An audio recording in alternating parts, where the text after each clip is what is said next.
հին մարդով, երրորդ ճանապարհ չկա։ Բայց մինչև Հարությանը այս խոսքը ուղղված է խաչելությունը, զատիկը, ուզում եմ հենց այդ զատկից սկսենք։ Առաջ անգամ զատիկը հիշատակում է Աստվածաշնչի մեջ Ելից 12:21-28 խոսքից։ Ուրեմն, երբ որ Աստված Իսրայելին հանեց Եգիպտոսի լծից, 12 հարված տվեց Եգիպտոսին։ Եվ 12-րդ հարվածը,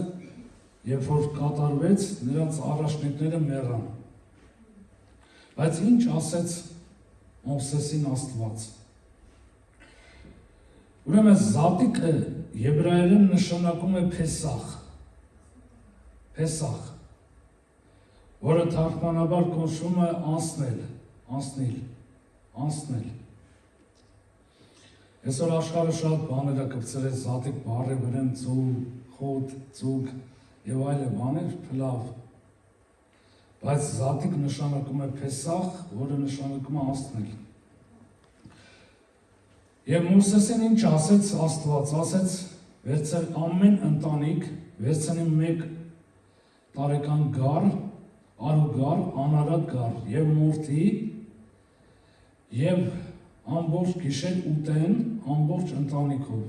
ամբողջովին ուտեն գառը, ուշադիր դարձրեք, ամբողջովին պետքա ուտել գառին։ Եվ արյունը, գառի արյունը պետքա քսել դրան վերևի սեմին եւ կողի դրանդիկներին։ Եվ Տերը կես գիշերին պետքա անցնի եւ այն տանը, այն դրանը, որ կսված չի այդ արյունը, Տերը հարվածելու է այդ տան առաջնեկին։ Եվ Իսրայելը արեց, դա 5 շաբթի երեկո էր, Իսրայելը արեց զոհը, 5 շաբթի երեկոյան, մորթեցին գառը եւ ամբողջ ընտանիքով ամբողջ գիշեր կերան այդ գառը եւ ոչ մի բան չմնաց եւ արյունը քսեցին, շատ կարեւոր էր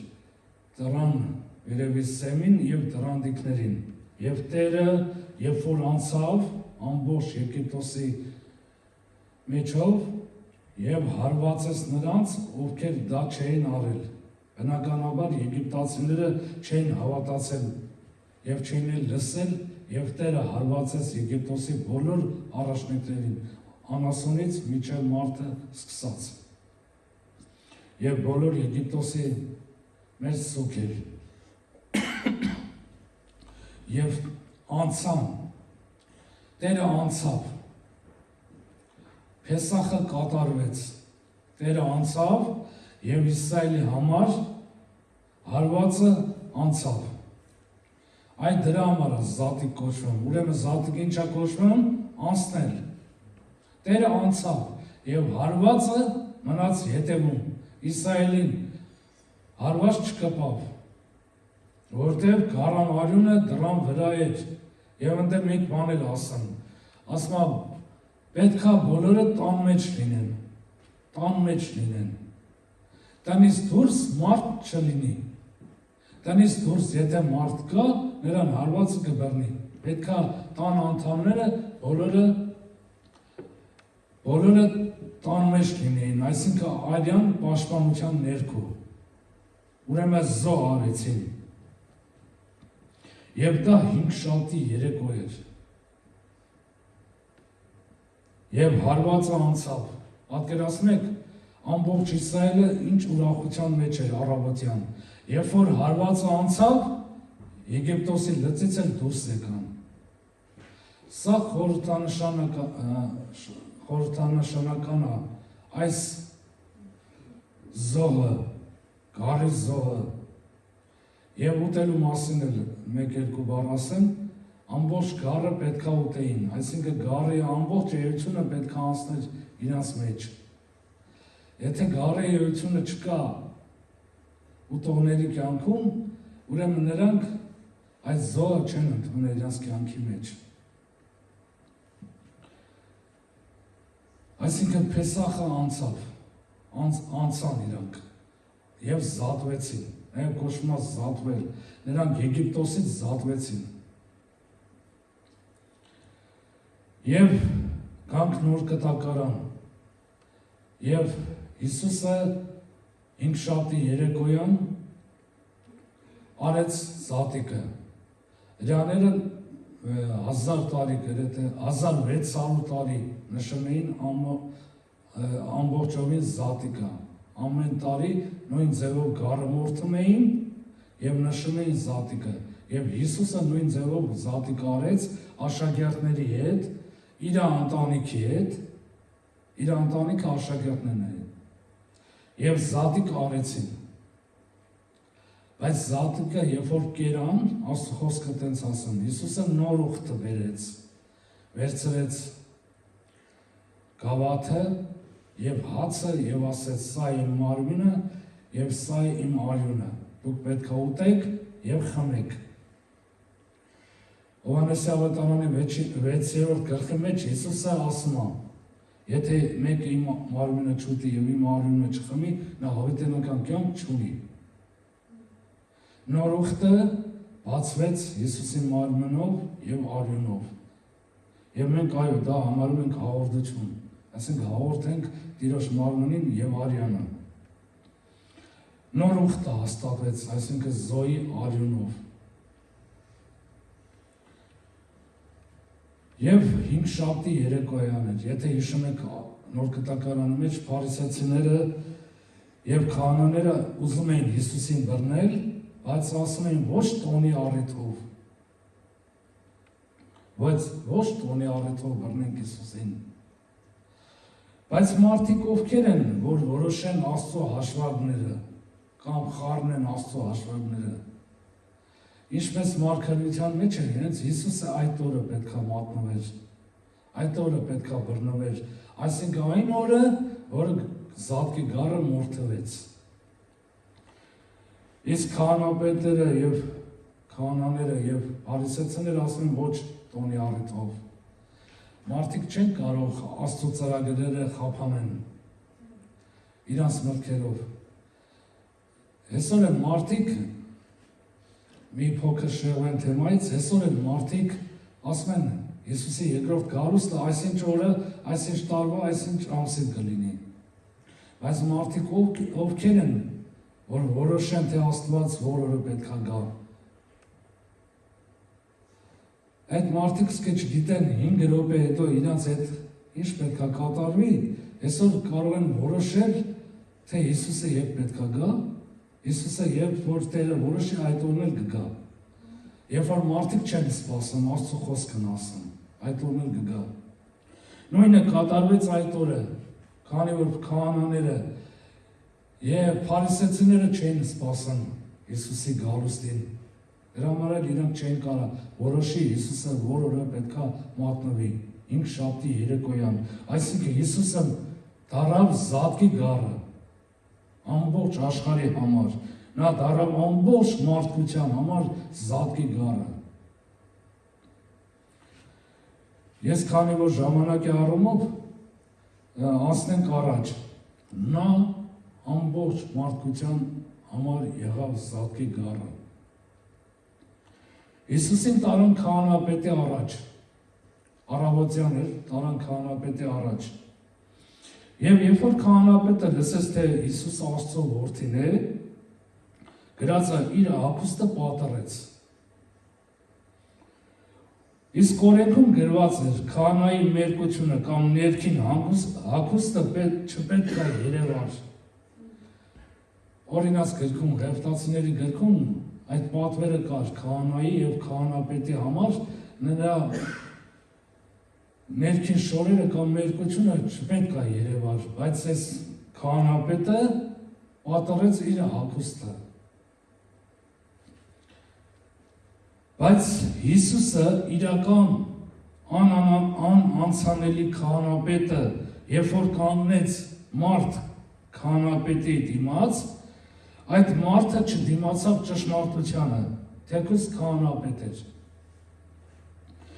Եվ իր մերկությունը եւ կեղծիքը բացահայտեց հենց ինքը։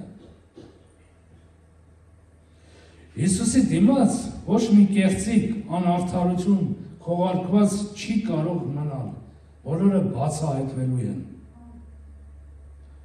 Եթե դա լինի նույնիսկ քահանապետ։ Դա առավոտ էր, եւ տարան նորից Պիղատոսի առաջ, Հիսուսին տարան Պիղատոսի առաջ։ Հիսուսին տարան Պիղատոսի առաջ, այսինքն իրական դատավորը, բոլոր դարերի դատավորը, այն հայտնության 20-րդ գլխի դատավորը, որ ասում է մեկը նստած էր սպիտակ գայի վրա, որի երեսից ամբողջ երկիրն ու երկինքը փախան ու տեղ չգտնվեցավ։ Դա իրական դատավոր Հիսուսն է։ Բայց այսօր այդ օրը նա կանգնած է մեղավոր մարդ դատավորի առաջ, Պիղատոսի առաջ։ Ըստ Աստծո նախասահմանության ամեն մեկը այդ օրը իր գործը պետք է աներ։ Նա պետք է կանգներ Պիղատոսի առաջ, բայց բոլոր դարերի դատավորը արդարը Հիսուսը կանգնած էր մեղավոր մարդու դատաստանի առաջ։ Իսկ այդ օրը Պիղատոսը անարգեց Հիսուսին, ծեծեց եւ կհանարեց։ Ես ուրիշ թեմայի մեջ ասել եմ, չէ, Աստծո չափանիշները ուրիշ են։ Եթե հիշում եք այդ թեման, Աստծո չափանիշները ուրիշ են։ Տես ձերքի թագավորը, բոլոր դարերի դատավորը կանգնել է մարդու առաջ դատվելու։ Նրա չափանիշները ուրիշ են, ժողովուրդ ջան։ Այս մասին Հիսուսի տառապանքի եւ չարչարանքի մասին ավելի դիպուկ նկարագրել է Եսայի 53-ի 4-ը, Եսայի 53-ը ամբողջությամբ։ Եթե դուք տեսել եք մեր Գիբսոնի կինոնկարը, այն Քրիստոսի չարչարանքները, այդ ֆիլմը բավականին մոտիկ է նկարահանած հենց Եսայի 53-րդ գլխի նկարագրությանը, Հիսուսի չարչարանքներին։ Եվ այստեղ Եսային Մարգարեանը հավատքով տեսել է եւ ասում է. «Իրավին նա մեր ցավերի համար վիրավորվեցավ, մեր վշտերը կրեց, բայց նա մեր համար հարվածվեցավ եւ մեր անօրությունները կրեց իր վրա, մեզ բարօրություն բերեց, մենք նրա վերքերով բժշկվեցանք, նա եղավ զատկի գառը մեր համար»։ Ուրեմն նորից կրկնեմ, մեր ցավերի համար վիրավորվեցավ, մեր վշտերը կրեց, մարդու վշտերը, մեր հանցանքների համար վիրավորվեցավ, մեր անօրությունների համար հարվածվեցավ։ Կարող ենք հիշել, Հիսուսը բարկության բաժակը խմեց մեր փոխարեն։ Աստված բարկության գավաթ ունի, որ մարդիկ պետք է խմեն, այս մասին էլ եմ խոսացել մեկ անգամ, բայց Հիսուսը մեր փոխարեն խմեց բարկության եւ դառնության գավաթը, որպեսզի մենք խմենք փրկության գավաթը։ Նա մեր ցավերը կրեց, եղբայրներ եւ քույրեր։ Եվ այս մասին նաև Պետրոս Առաքյալն է հիշում, մենք նրա վերքերով բժշկվեցանք։ Այստեղ երկու իմաստով կարող ենք հասկանալ, թե ֆիզիկական բժշկությունը, թե հոգևորապես մենք նրա վերքերով բժշկվեցանք։ Մեր համարը հարվածվ է Հիսուսը։ Մեր համար, մեր անօրենությունների համար հարվածը կրել իր վրա, որպեսզի մեզ ինչ անի, մեր համար բարօրություն բերի, բարօրություն։ Եվ մենք հավիտենական կյանք ունեցանք, բարօրություն։ Հիսուսը մեռել է որպես զատկի գառ, որպեսզի մեզ ինչ անի, հարվածներից ազատի։ Մենք հարվածներից ազատ ենք, ժողովուրդ։ Աստծո բարկության, դառնության գավաթը մենք պետք է խմեինք, բայց մենք չենք խմում, մենք խմում ենք փրկության գավաթից ամեն օր։ Աշխարհը եթե չի ընդունել Հիսուսին որպես իր Տեր եւ Փրկիչ, նա մի օր այդ դատաստանի ժամանակ կանգնել է բոլոր դարերի դատավոր Աստծո առաջ, Հիսուսի առաջ, նա կխմի բարկության գավաթից։ Նրա համար գործում է դեռ բարկության գավաթը, նա չի ընդունել փրկության գարի զաբերումը, զատկի գարի արյունը, զատկի գարի արյունը մեր վրա է, մեր պաշտպանության համար է, փառք Հիսուսին։ Շարունակենք։ Հիսուսի գլխին փշե-փսակ դրեցին։ Նա թագավոր էր, բայց մարդը փշե-փսակ դրեց նրա գլխին։ Բոլոր դարերի թագավորների գլխին մարդիկ փշե-փսակ դրեցին։ Դա մարդու նկարագիրն է։ Բոլոր մարդկության նկարագիրն է, ժողովուրդ ջան։ Թագավորի գլխին փշե-փսակ դրեցին։ Ինչի համար։ Փուշը դա անեծք է, որ կա մարդու կյանքում։ Հիշում եք, Աստված երբ որ երկիրը անիծեց Ադամի պատճառով եւ ասեց քո համար երկիրը փուշ եւ տատասկ դուրս ծնի։ Փուշը անեծք է մարդու կյանքում։ Իսկ Հիսուսը քանդեց անեծքը մեր վրայից եւ մեզ տվեց օգնություն։ Քո եւ իմ կյանքում անեծքը քանդված է։ Չկա այլևս մեր կյանքում նրանք ովքեր Հիսուս Քրիստոսին են, նրանք ովքեր Քրիստոսի արյան տակ են, նրանց կյանքում անեծք չկա։ Այդ փուշը չկա։ Եվ անեծքը անցել է։ Փեսախը ինչ է նշանակում։ Անցնել, անեծքը անցավ մեր կյանքից։ Հարվածը անցել է, անեծքը դա հարված է մարդկանց կյանքում։ Այսօր աշխարհում տեսնենք շատ մարդիկ անեծքի տակ են։ Ժողովուրդ ջան, հիվանդությունն էլ է անեծք։ Որոշակի իմաստով հիվանդությունն էլ է անեծք։ Բայց Հիսուսը անեծքը կրել է իր վրա։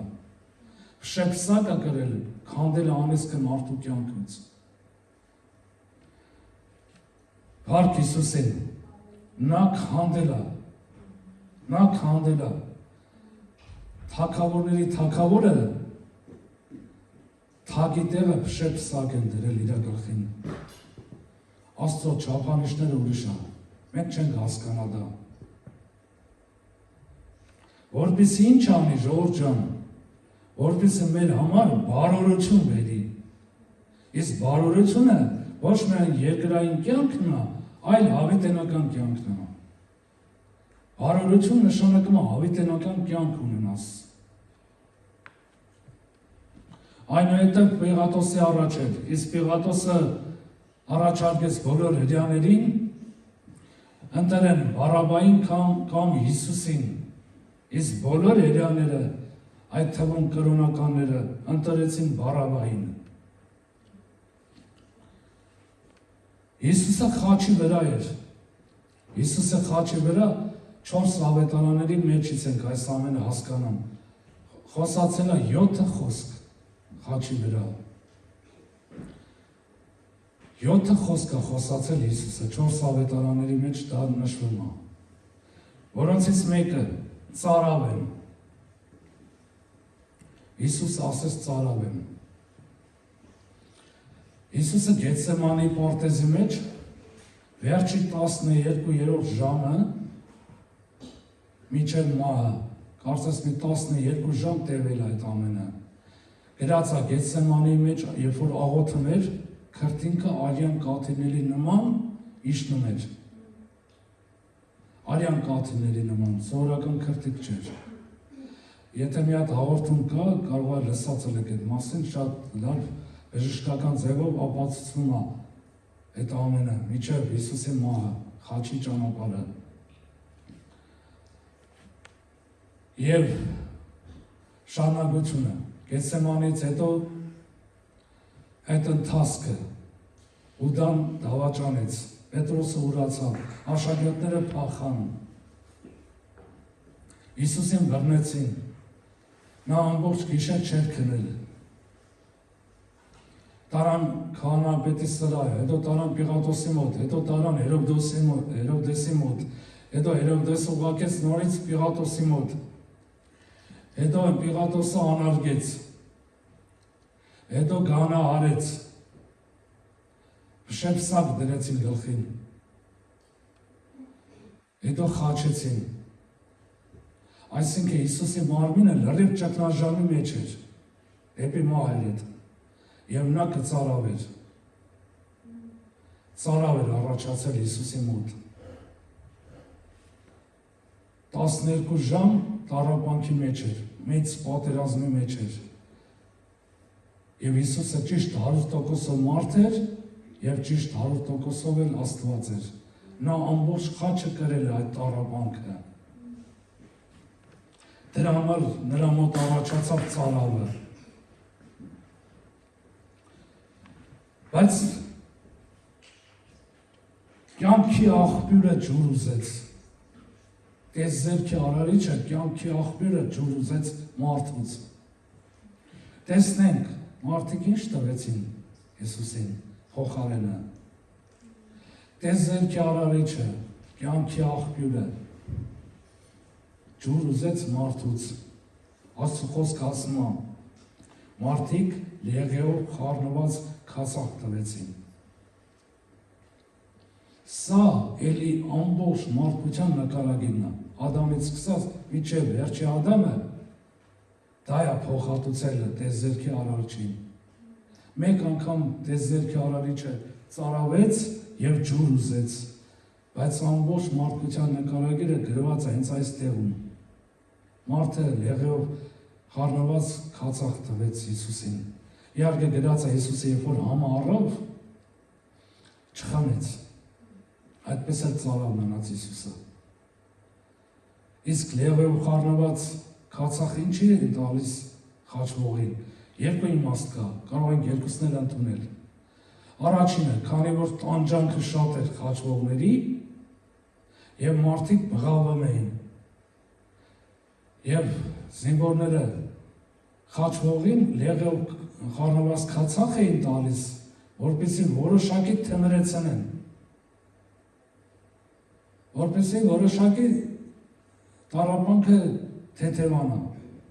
Բայց երկրորդն էլ կա, երկրորդը ավելի ընդունելի է, և մարդը, որ չարը, երկրորդն էլ կարող անի։ Լեղեով խառնված քացախը, երբ որ տալիս էին մարդկանց, արյան շրջանառությունը ուժեղանում էր, և տառապանքը ավելի էր ուժեղանում մարդու մոտ։ Խաչված մարդու մոտ տառապանքը ավելի էր ուժեղանում, բայց Հիսուսը չընդունեց։ Այդպես էլ Հիսուսը ծարավ մնաց, որտեղ չէր կարող մեղավոր մարդիկ տիեզերքի արարչին ջուր տան։ Ինքն է կյանքի աղբյուրը, ինքն է մարդկանց ջուր տվել, չեն կարող նրան փոխհատուցել ոչ մի բանով։ Հիսուսը այնուհետև խաչի վրա էր, խոսքը ուղղեց իր աշակերտին և իր մորը։ Այնուհետև տեսնում ենք խաչի վրա, Հիսուսը խաչի վրա էր և առաջին փրկվածը խաչի վրայի ավազակն էր, որը խաչված էր Հիսուսի կողը։ Եվ նա ասեց. այսօր դու ինձ հետ դրախտում կլինես։ Առաջի մարդը, որ փրկվեց խաչով, դա խաչի վրայի ավազակն էր, երբ որ նա ընդունեց, որ Հիսուսը Աստծո որդի է, և իր բերանով տեր դավանեց։ Եվ Հիսուսն էլ ասեց. այսօր դու ինձ հետ դրախտում կլինես։ Ուշադիր եղեք, երբ մենք խաչ ենք կրում, կարող է մեր շրջապատի մարդիկ փրկվեն։ Մեր կյանքում, եթե խաչ կա, խաչ ենք կրում, ուրեմն մեր շրջապատի մարդիկ կփրկվեն։ Շարունակենք։ Այնուհետև Հիսուսը խոսեց հոր հետ։ Այս մասին նաև գրված է 22-րդ Սաղմոսի մեջ, նաև Մատթեոս ավետարան, Մարկոսի ավետարանի մեջ։ Աստված իմ, ինչու ինձ թողեցիր։ Այո, այսքան տառապանքից հետո հայրն էլ թողեց Հիսուսին։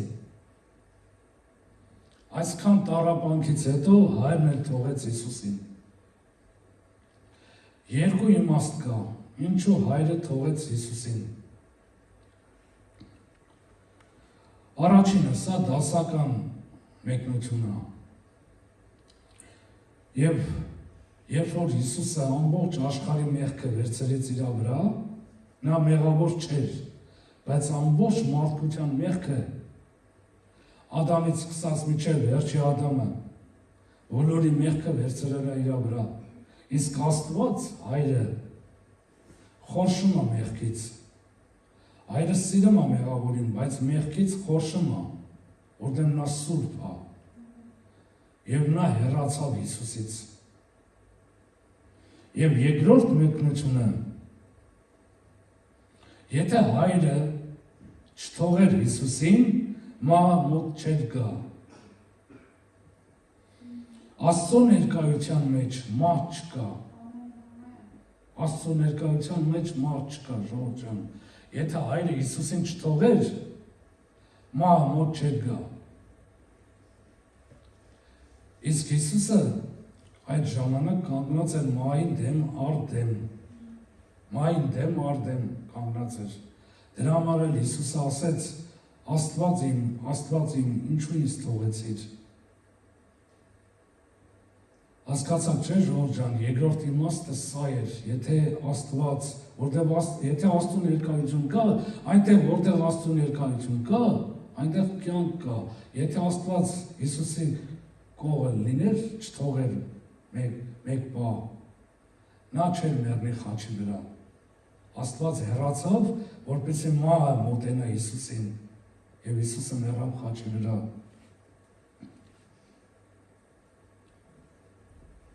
Մի մարդ ասել է. եթե դու դեռ չես ասել Աստված իմ, ինչու ինձ թողեցիր, դու դեռ չափահաս քրիստոնյա չես։ Շատ լավ միտք ասել, ժողովուրդ ջան։ Քո կյանքում եղել է պարագաներ, որ ասել ես այս միտքը. Աստված իմ, ինչու ինձ թողեցիր։ Եթե Հիսուսը Աստծո կամքի մեջ էր, ինչու Աստված թողեց։ Ես ասեցի պատասխանը, որպեսզի մահը մոտենա։ Բայց մեր դեպքում ինչու է Աստված որոշակի հեռանում մեր կյանքից։ Եթե մենք Աստծո կամքի մեջ ենք, շատ կարևոր է, ժողովուրդ ջան, որտեղ կարող ենք ինչ-որ մեկը, մենք չէ, ինչ-որ մեկը Աստծո կամքի մեջ չլինի, եւ լուրջ փորձության մեջ լինի, եւ ասի Աստված իմ, ինչու ես ինձ թողել։ Իսկ եթե մենք Աստծո կամքի մեջ ենք, բայց Աստված որոշակի հեռու է կանգնել, նա հեռվից հետևում է։ Փորձության ժամանակ նա հեռվից հետևում է մեզ։ Ինչպես Հոբին, ինչպես Դավիթին, ինչպես Աբրահամին, ինչպես Դանիելին։ Իհարկե, այս խոսքը Դավիթն է մարգարեությամբ ասել, բայց մարդիկ ապրել են այդ վիճակը։ Իսկ մեր կյանքում պետք է անձի մահը տեղի ունենա։ Երբ որ մենք լուրջ փորձության մեջ ենք եւ ասում ենք, աղաղակում ենք, Աստված իմ, ինչու ինձ թողեցիր, երբ որ մեր կյանքում անորոշություն է,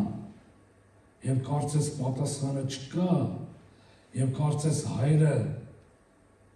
հեռու է, այդ ժամանակ մենք խաչի վրա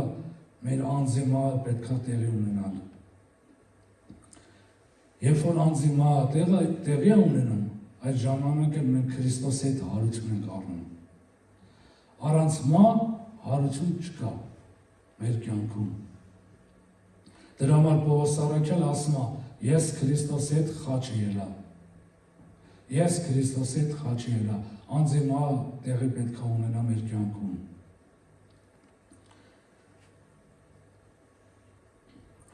Հաջորդը Հիսուսը ասեց. ամեն բան կատարված է։ Նա հորը հաշիվ տվեց իր Մեսիայի կատարված լինելու համար։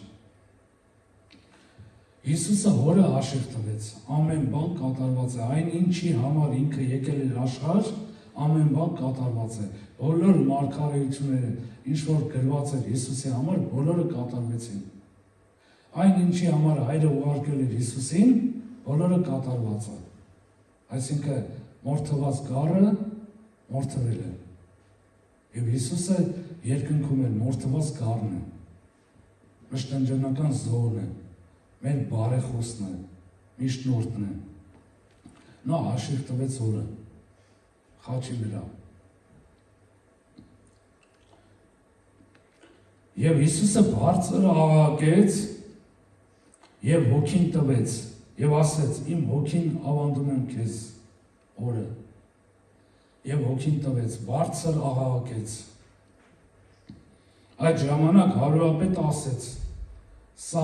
իրավացի Աստծո որդին էր։ Քանի որ հարուրապետը Ժողովրդյան շատ մարդկանց էր խաչել, իսկ խաչը հռոմեական պատժամիջոց էր, մահապատիժի միջոց էր, հռոմեական շատ դաժան միջոց էր խաչը։ Եվ հարուրապետը շատ մարդկանց էր խաչել։ Իսկ խաչելության ժամանակ մարդիկ 2-3 օր մնում են խաչի վրա, չեն մեռնում։ Որտեղ սկսում է արունը լերթանալ, սկսում է մահը դանդաղ առաջանալ։ Իսկ դա ամենավատ մահն է։ Մարդիկ ես ինչեր կտային, որ իրանց ուրիշ մահով սպանեին, մահապատիժի ենթարկվին, ոչ խաչի մահվամբ։ Նա 2-3 օր մնում էր խաչի վրա, որպեսզի դանդաղ մարդը տանջվի եւ նոր մեռնի։ Բայց Հիսուսը գրած աղաղակեց։ Խաչվող մարդիկ բոլոր էներգիան իրանք կորցնում են իրաց մեջից։ Չեն կարող խոսան։ Ամբողջովին ջրազրկում են, ամբողջովին էներգիա թափում են։ Նրանց բերանը չի բացվում խոսալու համար։ Իսկ Հիսուսը աղաղակեց եւ շուտ մեռավ։ Եվ ասեց. ես իմ հոգին ավանդում եմ քեզ, այսինքն հարուրապետը կարող է հազարավոր մարդկանց էր խաչել իր կյանքում։ Տեսել էր մարդիկ ոնց են մեռնում խաչի վրա, ինչպեսի տանջանքով, ինչպեսի ավարտ են ունենում։ Բայց այս մեկը ուրիշ էր։ Սա աղաղակեց եւ ասեց. ես իմ հոգին քեզ եմ ավանդում։ Իր ձեռն էր իր հոգին ավանդելը եւ նոր մեռավ։ Դրա համար էլ հարուրապետը ասեց եւ հռչակեց. սա Աստծո որդին էր։ Երբ որ մարդիկ կտեսնեն, նաեւ մենք Հիսուսին ամբողջությամբ խաչի վրա, այդ ժամանակ էլ կհռչակեն, որ Հիսուսը Աստծո որդին է։ Մենք ամբողջովին պետքա տեսնենք գառի տանջանքը, մորթված գառի տանջանքը եւ ամբողջությամբ ուտենք գառը։ Ճշմարիտ քրիստոնյաները բոլորն էլ պետքա անցնեն խաչի տառապանքով եւ անցնում են։ Այդ դրանից հետո է, որ մարդիկ ասում են Հիսուսը Աստծո որդին էր։ Եվ հարուրապետը կարծես փրկությունը ստացավ, ընդունեց, որ Հիսուսը Աստծո որդին էր։ Հիսուսը մահից հետո տաճարի վարագույրը այդ նույն պահին, երբ որ մեռավ խաչի վրա, տաճարի վարագույրը վերևից եւ վար պատառվեց։ Վերևից եւ վար, այսինքն երկնքից մինչև ներքև։ Իսկ վարագույրի հետևում սրբության սրբոցն էր, որի մեջ տարին մեկ անգամ քահանապետը իրավունք ուներ զոհ անելուց հետո մտներ։ Մենակ քահանապետը, իսկ Հիսուսը ով է, մշտանջանական քահանապետն է։ Եվ մենք Հիսուսի մեջ էինք, եւ վարագույրը բացվեց բոլորի համար,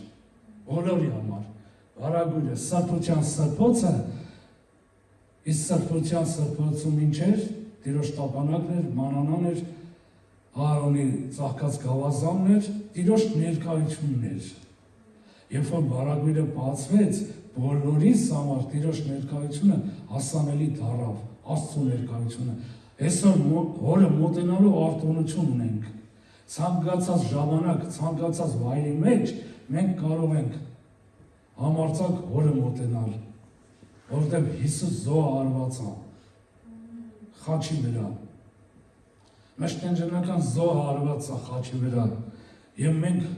կարող ենք մտնել սրբության սրբոցը։ Հիսուսը եղավ Զատկի գառը, որը մորթվեց մեզ համար, ազատեց գալիք դատաստանից, այն դատաստանից, որ աշխարհը կանելու է սպիտակ գայի առաջ, որի վրա մեկը նստած էր, Հիսուսն է։ Դանիելի 7-րդ գլխի մեջ ասում է հինավուրցը, այդ Հիսուսն է։ Ես գարի մասին գրած է դարեր առաջ, որ Աստված կանխատեսել էր այդ գարի մորթվելու համար։ Գալիք դատաստանից, նրանք ովքեր չունեն գարը իրանց կյանքում, այդ զոհը չունեն, նրանք պետք է կանգնեն գալիք դատաստանի առաջ։ Հիսուսը մեզ ազատեց դժոխքից։ Դժոխքը մեղքի հետևանք է։ Հարվածներից Եգիպտոսը ազատ չի հարվածներից։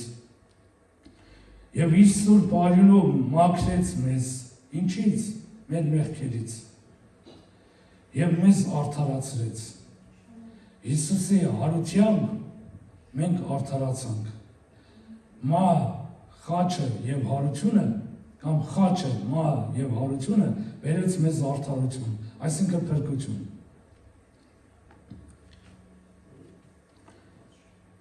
Եվ Հիսուսը երրորդ օրը հարություն առավ։ Նա չէր կարող գերեզմանի մեջ մնալ, որտեղ կյանքը չի կարող գերեզմանի մեջ մնալ։ Կյանքը գերեզմանի մեջ չի կարող մնալ։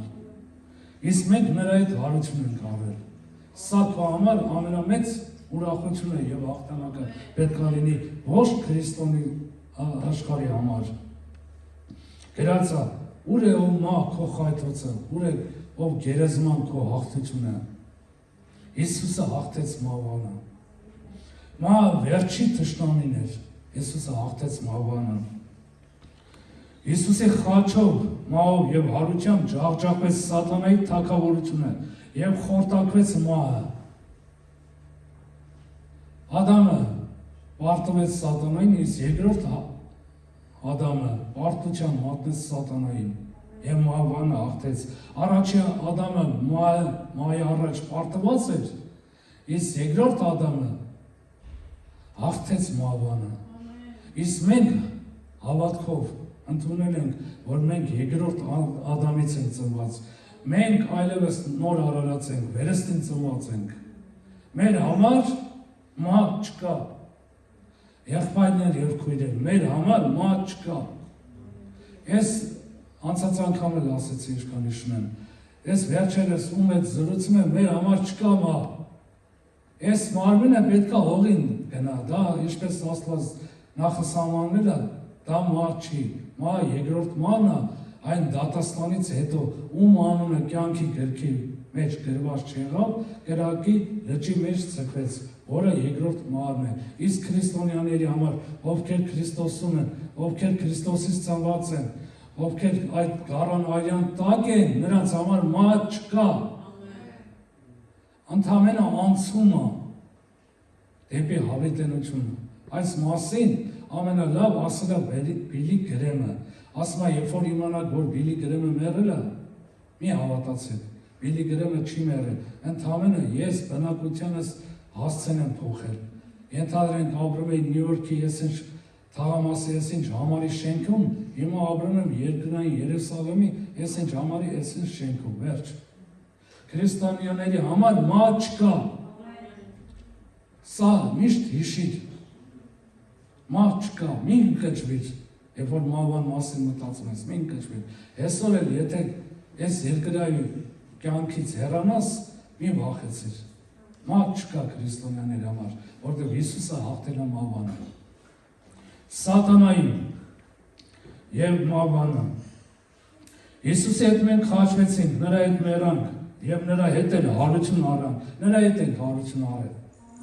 Միայն ճշմարիտ քրիստոնեության մեջ է որ հիշատակում այս բաները, նրա հետ հարություն ենք արել։ Պողոս Արաքյալը բազմաթիվ տեղեր ասում է, նրա հետ հարություն ենք արել, ժողովուրդ ջան։ Սա մեր քրիստոնեության վարդապետության առանցներից մեկն է։ Եթե մենք նրա հետ հարություն չենք արել, ուրեմն մենք աշխարհի ամենախղճալի մարդիկ ենք։ Բայց մենք նրա հետ հարություն ենք արել, ուրեմն մենք արքայի որդի ենք։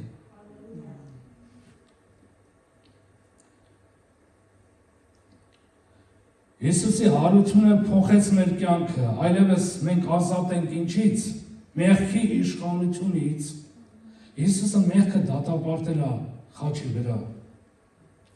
Մահվան վախերից, այսօր աշխարհը բոլորը մեղքի իշխանության տակ են եւ մահվան վախերի մեջ են։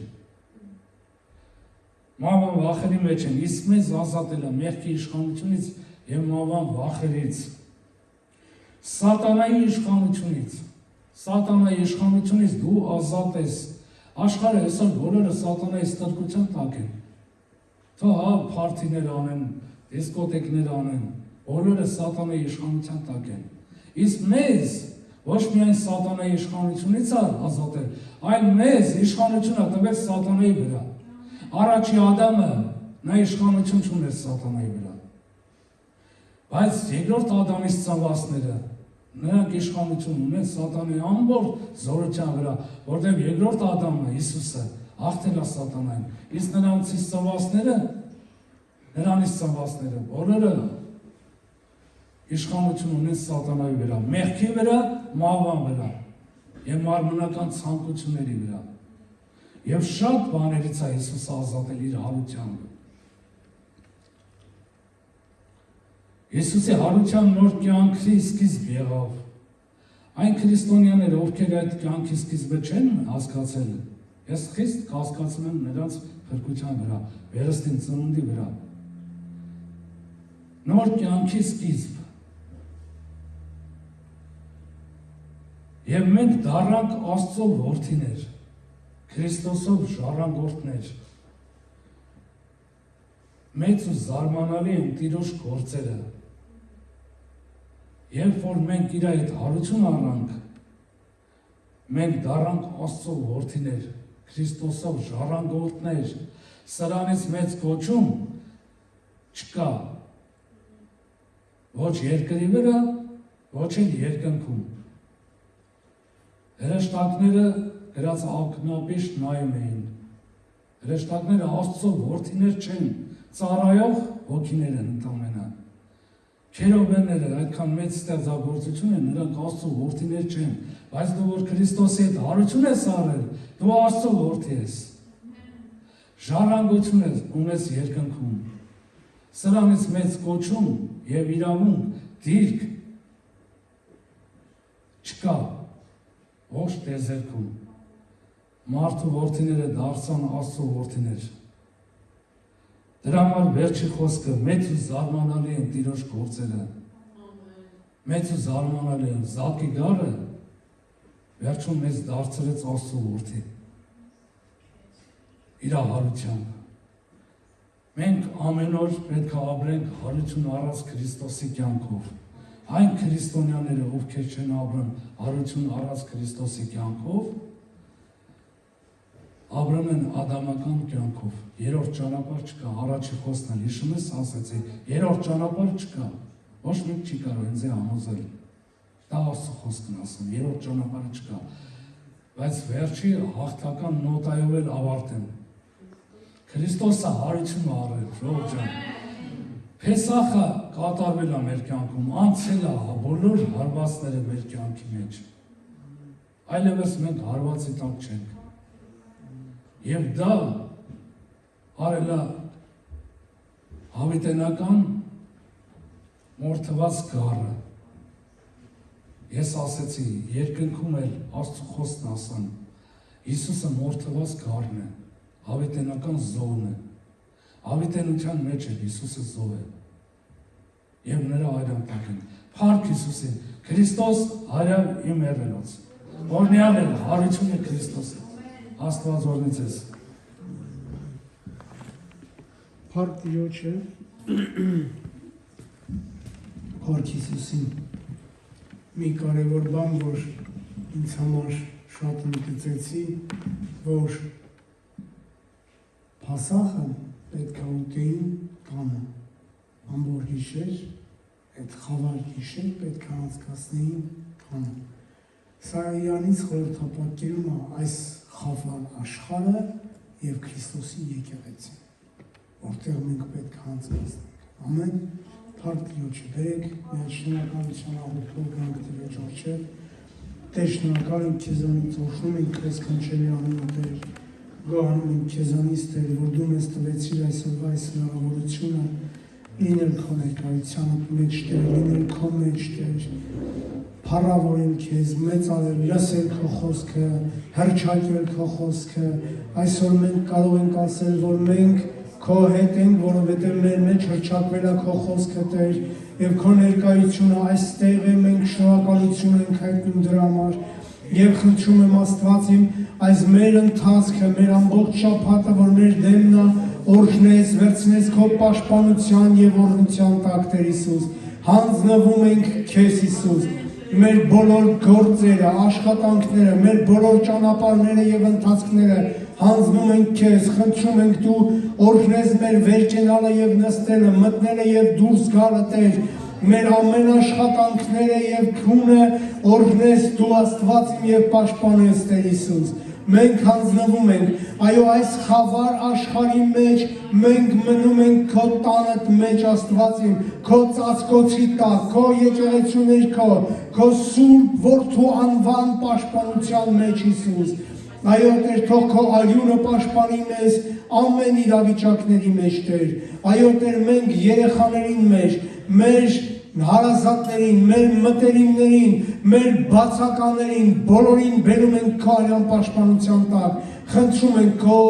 աջակցությունը եւ օրհնությունը Հիսուս Քրիստոսի անունով, Հայր, Որդի եւ Սուրբ Հոգի։ Հալելույա։ Ամեն։ Հայր մեր, որ երկնքում ես, սուրբ լինի քո անունը, քո թագավորությունը գա, քո կամքը լինի, ինչպես երկնքում, այնպես է երկրի վրա, մեր ամենօրվա հացը այսօր մեզի տուր, եւ ների մեր պարտքերը, ինչպես մենք կներենք մեր պարտապաներին,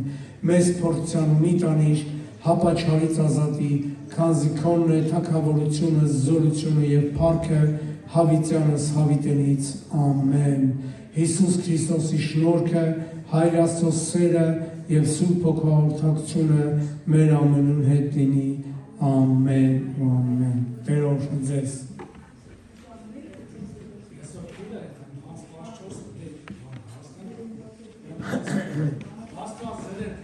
Աստված